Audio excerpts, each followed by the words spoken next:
শ্রদ্ধা, বিশ্বাস আর ভক্তির এক অনন্য সমন্বয় লগিয়া মৌলভীবাজার জেলার রাজনগর উপজেলার তারাপাশা গ্রামের বিষ্ণুপদ ধাম। আমরা সিলেটি হিসাবে গর্ব করিয়া কইতাম পারি আমরা এমন একটা তীর্থস্থান আছে। আইন আজকে আপনারা ঘুরিয়া দেখাই মৌলভীবাজার জেলার রাজনগর উপজেলার তারাপাশা গ্রামের বিষ্ণুপদ ধাম মন্দিরটা। অনেক দিনের ইচ্ছা ছিল আমার আর বন্ধুর যে আমরা তারাপাশার বিষ্ণুপদ ধাম ঘুরিয়ে আইমু, কিন্তু আমরা সময় সুযোগও করতাম পারলাম না আর আমরা যাওয়াও না। হুট করে আগের দিন রাত্রে আমি আর বন্ধু প্ল্যান করলাম, চলো বন্ধু আমি আর তুমি ঘুরিয়ে এই বিষ্ণুপদ ধাম। যেই কথা সেই কাজ, আমরা সকাল সকাল ঘুম থেকে উঠিয়া স্নান করিয়া পবিত্র হইয়া রওনা দিলাম বিষ্ণুপদ ধাম যাওয়ার উদ্দেশ্যে। যাত্রাপথ আমরা নদীপথ পাড়ি দেওয়া লাগবো, এর লাগে আমরা গাড়িটাও তুলিছি এখন নৌকার উপরে তুলিয়ে এখন যাইরাম।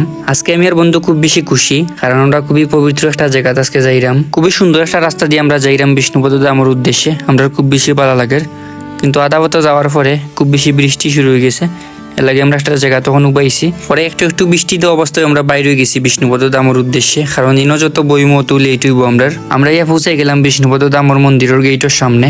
আর গেটটা দেখে খুবই চমৎকার লাগে। চলেন আমরা এখন ভিতরে যাই। প্রথমে দেখতে পারবা মূল গেটের ডান পাশে গণেশ ঠাকুরের মন্দির। ভগবান গণেশের দর্শনের মাধ্যমে আপনার শুভ সূচনা হইব তীর্থ ধামে। বাবা গণেশকে আমরা প্রণাম দিয়ে যাই মহাদেবের মন্দিরের কাছে, কারণ মহাদেবের মন্দিরটা এর পাশেও আছে। দেখুন শিব মন্দিরটা কত সুন্দর, যেখানে মহাদেব পদ্মাসনে বোয়াত। ভক্তরা প্রায়ই আইয়া মহাদেবের প্রণাম করিয়া যাইরা, কি যে অপূর্ব লাগের। এর পাশে অনেক বড় এরিয়া লইয়া খুবই সুন্দর একটা নাট মন্দির বানাইয়া রাখছেন তারা, দেখতে খুবই সুন্দর লাগে। এরপরে আমরা গেছিলাম কি মহানামব্রত স্মৃতি মন্দিরও। কথিত আছে যে এই বিষ্ণুপদ ধামরে পুনরুদ্ধার করছিলা উনারে প্রণাম করিয়া দেখলাম তুলসী বেদির মন্দির। খুবই সুন্দর তুলসী বেদি সাজাইয়া রাখা হয়েছে, খুবই সুন্দর লাগে দেখতে। আর ওই দেখো ওটা হইলো পিণ্ডদান কুণ্ড। গোয়াতে যেমন গিয়া মানুষের মা বাবার নামে পিণ্ডদান করে, আপনি চাইলে অন্য মা বাবার নামে পিণ্ডদান করতে পারবা। পরে গেলাম কি মূল মন্দিরও, যেন আছে ভগবান বিষ্ণুর পদচিহ্ন। ঠিক যেমন গোয়াদামও আছে ভগবান বিষ্ণুর পদচিহ্ন, ঠিক তেমন ভাবেও অন্য আছে ভগবান বিষ্ণুর পদচিহ্ন। আমি মোমবাতি আগরবাতি জ্বালাই দিলাম, প্রণাম করলাম, আমার খুব বেশি ভালো লাগছে। ওটা হইলো মন্দিরের পরিসর, যেন একটা যজ্ঞকুণ্ড আছে, একটা পানির ফুয়ারা আছে, আর আছে ফুলের সুন্দর সুন্দর বাগান। অন্য গদা চক্রর খুবই সুন্দর একটা ভাস্কর্য বানাইয়া রাখা হয়েছে, খুবই সুন্দর লাগে দেখতে। এটা হইলো শ্রী বিষ্ণুপদ ধাম সন্ত নিবাস। ইনো আইয়া ভক্তরা রাত্রি যাপন করতে পারবা। ওটা হইলো তারার অফিস। আমরা তারা অফিসে বাক্কার সময় বইলাম, কয়েকজন দাদা আসলা তার সাথে কথাবার্তা কইলাম, এবং তারা আমরা এনে ফল প্রসাদ দিলা, আমরা ওগুলা খাইলাম, এবং তার সাথে কথা হয়ে আমরা খুব বেশি ভালো লাগছে। সাইটে আছে বুক মন্দির, যেন মন্দিরের বুক রান্না করা হয়। এর পাশেও আছে অনেক বড় একটা পুকুর, আর পুকুরের ওদিকে তৈরি ওর অনেক বড় একটা দুর্গা মন্দির। দুর্গা মন্দিরের কাজ এখনো চলমান।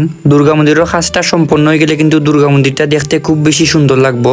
এখন আপনারা দেখতে পারেন আইনো আছে শ্রী বিষ্ণুপদ ধাম বৃদ্ধাশ্রম, যেটা স্থাপিত হয়েছে 2015 সালে। তো দেখিয়া কিন্তু খুব বেশি সুন্দর লাগে, খুব বেশি ভালো লাগে। বিষ্ণুপদ ধাম যাওয়ার খুবই ইচ্ছা ছিল আমার, ইচ্ছাটা অবশেষে পূরণ হয়েছে। আর মন্দিরটা যে দিক থেকে দেখা যায় ওই দিক থেকেও কিন্তু খুব বেশি সুন্দর লাগে দেখতে। যারা যারা এখনো তারাপাশার বিষ্ণুপদ ধাম গেছুন না, তারা একবার হইলেও সময় সুযোগ করিয়া যাইবা, দেখবানে আপনার আর ভালো লাগবো। আর সেই মন্দিরও গেছুন, আর গিয়ে আপনার আর কি লাগছে অবশ্যই একটা কমেন্ট করিয়া জানাইবা। আমরা তো গিয়ে খুব বেশি ভালো লাগছে। আমরা সম্পূর্ণ মন্দিরে ঘুরিয়ে ঘুরিয়ে দেখছি। আশেপাশে কোন মন্দিরে যাওয়া যায় আপনারা যদি পরিচিত থাকে তাহলে অবশ্যই কমেন্ট করে জানাইবা, আমি চেষ্টা করবো যাওয়ার।